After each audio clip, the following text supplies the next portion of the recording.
Fine upstanding gentleman. Fine man. We've had several lunches since. I've been one. Yeah, he's fine. Yeah. Sometimes he wears his shirts down too low, a little too casual. It's hard. He used to wear suits, and it's difficult to transition. Anything else? We're going to show you that, which is the original pilot. And eventually, MTV picked that up like maybe 18 months later after we finished it. We started producing the full season. And then we're going to show you an unaired episode that is in the U.S. It's aired in Canada. And we'll probably give you a little backdrop on that between the two. So we'll do the first one, we'll stop, and we'll explain the second one.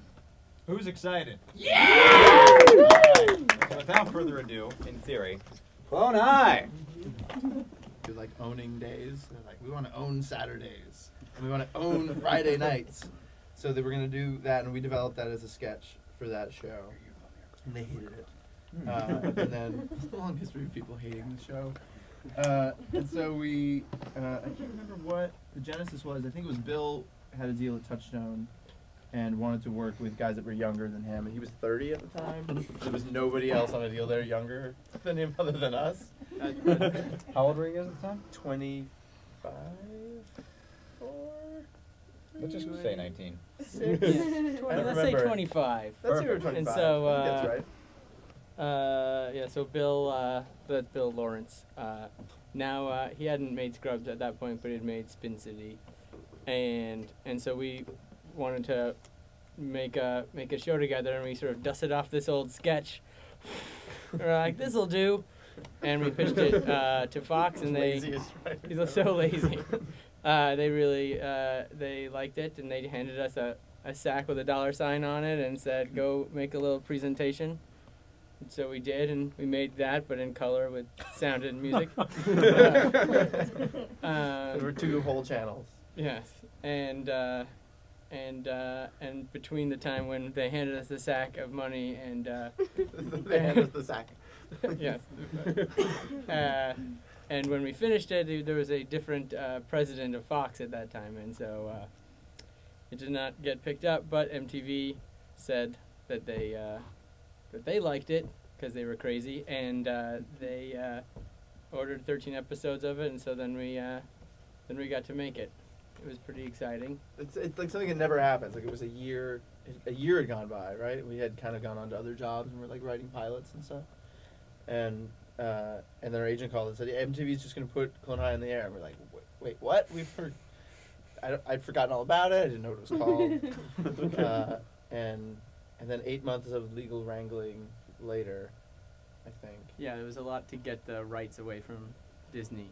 It was really good about giving away rights to things. That They wanted to make money off the show. That was their big problem, their big hang-up. And MTV pays in MTV dollars, which are only redeemable at the MTV store in New York. You can use them in Mexico. Yes, you can. Yeah, at spring break only.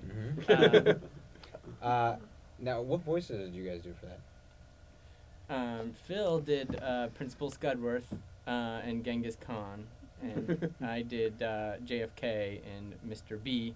Butlertron, as we had to call him in the show, because we had other legal issues. Mr. Belvertron. A lot of legal issues. Wesley wasn't a legal issue, though? Wesley wasn't an legal Not a legal issue as long as he was called Mr. Butlertron. Yeah. We just ended up calling him Mr. B. Um, They tried to get Lloyd's of London to insure the show because of all of like the references and stuff like that, and they wouldn't. And like, we won't take this on. The dead celebrities that have litigious estates. Yes, the like Elvis Marilyn estate, Monroe. the Einstein estate, the Monroe estate. Very, making a lot of money off of those characters. Yeah, that makes sense. Well, in theory, we're going to be doing now an episode from the actual show. Actual show, which was never aired. Do you want to tell us a little bit about why that was? Yes. So there's this character Gandhi, right?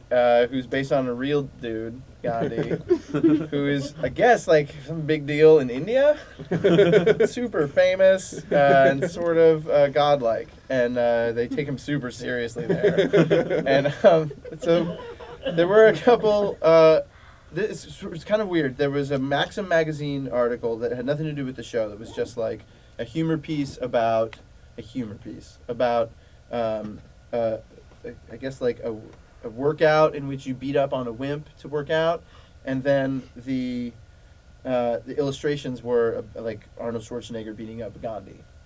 And so that got some people in India very upset because that magazine has broad circulation. And then they went on the internet and they saw the MTV site because they were Googling this Maxim magazine thing, and there was a protest already scheduled for that.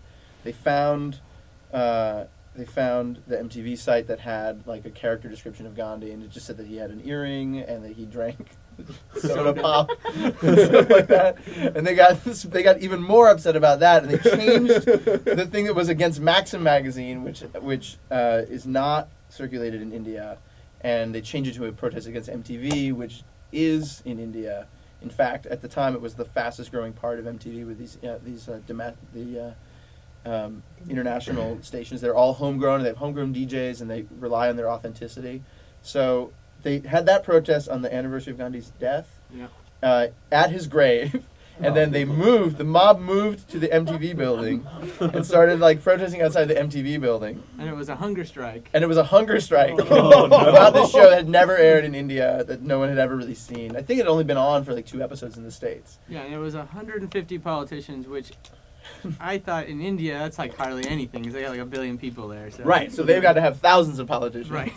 151. Yeah. A lot of grandstanding going on, and I guess Gandhi's grandson was there, and the FCC chair of India was there. Also there. And coincidentally, there was Tom Freston, who's at the time was sort of the head of Viacom. Head of MTV Networks, then became head of Viacom shortly thereafter. He was visiting the MTV India offices and was sort of trapped in the building by the... which is very bad timing for us. So he got upset, and the FCC chair basically said, you have to take the show off the air or we'll revoke your broadcasting license in India. And so... It was a very difficult decision. John Preston thought, give me a couple days to think about that. So it went off the air. But, it was actually based on some research that we had done about the actual Gandhi and how he was kind of immature and into partying before he saw like a lot of suffering in South Africa and sort of changed his whole demeanor after he was a lawyer. He was a lawyer, guys. Come on. Yeah. So anyway, so the show went off the air after 9 episodes, and so we are showing episode 10 here. And this part of the whole show is based on us liking sort of serialized teen dramas and how overly melodramatic they are and angsty for no reason, and we thought, let's give the characters an actual reason to be angsty, like they have these people to live up to.